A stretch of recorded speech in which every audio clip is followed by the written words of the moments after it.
Patch 11.2.5 seems to be going live soon, or at least on the PTR, and you know, that's a couple patches ahead of us right now, so Blizzard seems to be working ahead in that. There's other news to get into, so without further ado, let's jump straight into it.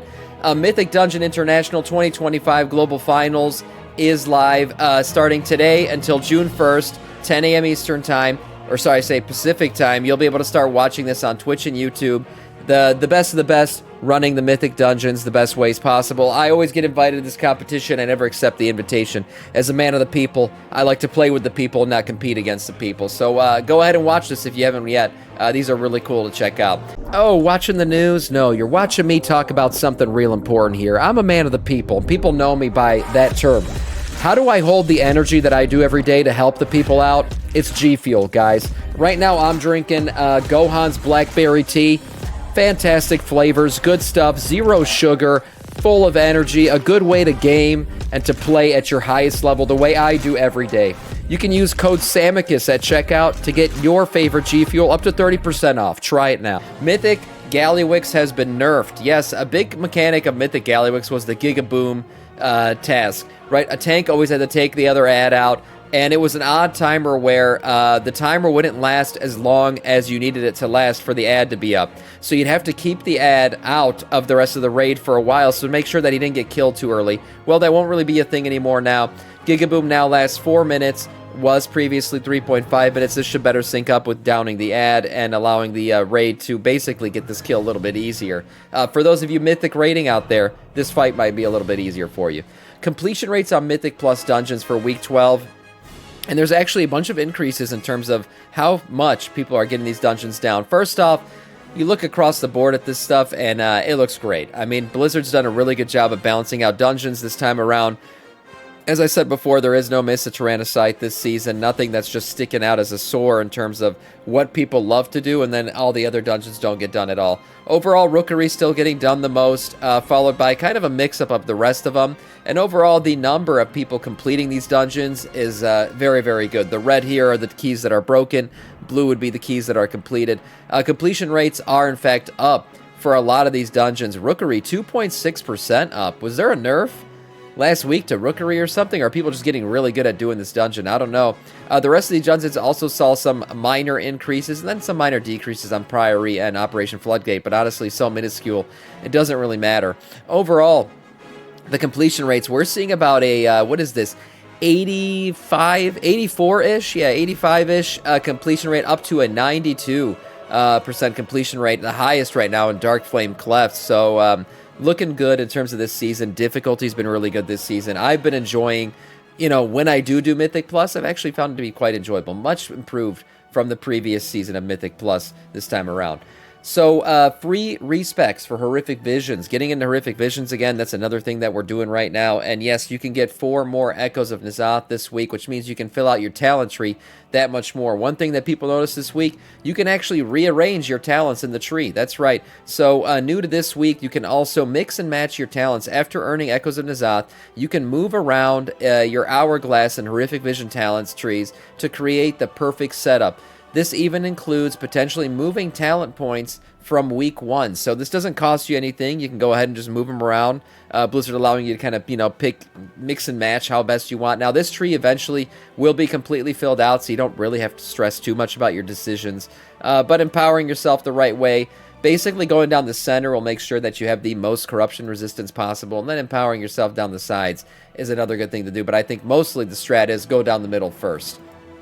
Now here it is, the big news.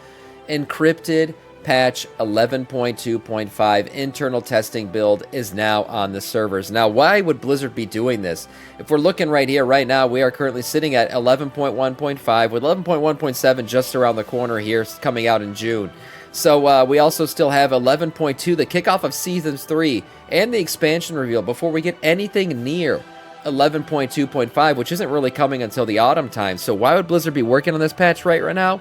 Well, there might be some good reasons for it. One of them is probably player housing. That's right, we recently saw several content creators, as it says here, got to test player housing. And player housing is something that we've been talking about coming out maybe after the expansion reveal, because this is probably going to be pre-patch content for the Midnight expansion. And you're going to want people to be able to test this out, which means you're going to be able to want to have it on the PTR. So 11.2.5 showing up right now as it is likely means that we're going to have an extended period of testing on the PTR for player housing, which is probably a good idea considering it's such a new thing for the game. We'll see that also. There might be a reason for this, and that the new attack on add-ons that Blizzard is currently doing, right? Blizzard is working on, you know, kind of eliminating add-ons from the game for the most part, which means they are implementing a lot of new things into the game, new features, potentially new, health bars, new plater stuff kind of things. We also have the rotation helper and stuff. That's also obviously coming into effect in 11.1.7. We could see updates to that being tested.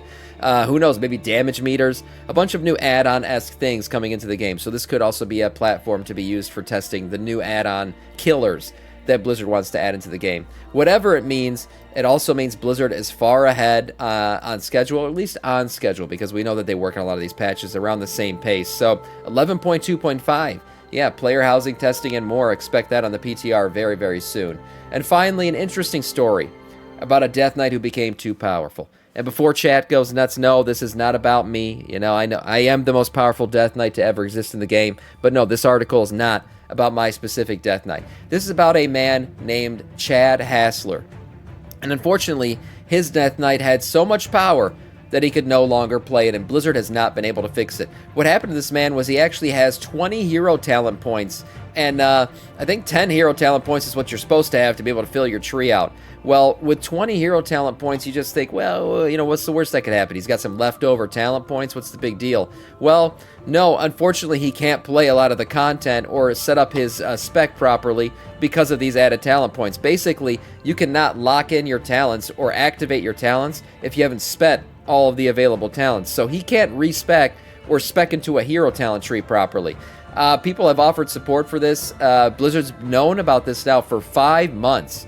People have had this issue, and really the only fix right now is to not play that tune. People on the forums tried to tell him to delete his character and then reactivate it, trying to do other things with the talent tree points. The only thing he can do right now is use the cookie cutter build, and that is it. If he tries to respec in any way, shape, or form, his character is no longer usable, and he can't do anything. Yeah, Dollar Tree Company. That's right, playing around with the add-ons, closing the door on them. That's probably what's going to happen.